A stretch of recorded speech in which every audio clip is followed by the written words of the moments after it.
Hi guys, welcome to our channel.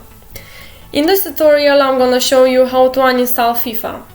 Now on my laptop I have FIFA 17, but in the same way you can also uninstall FIFA 18, 19 and 20.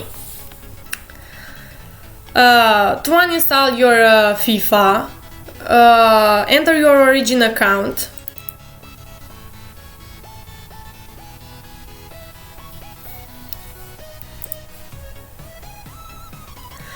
Then enter game library. Click on FIFA.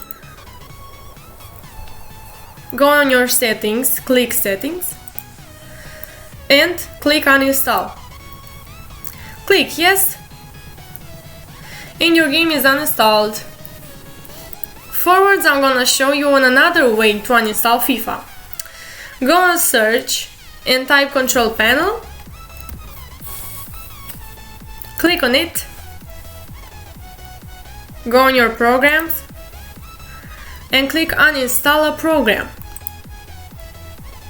Then search your game, here it is, uninstall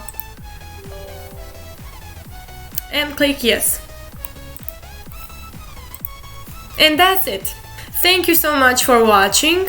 If you find this tutorial helpful, please give us a like and subscribe to our channel. Thank you so much for watching. Bye bye!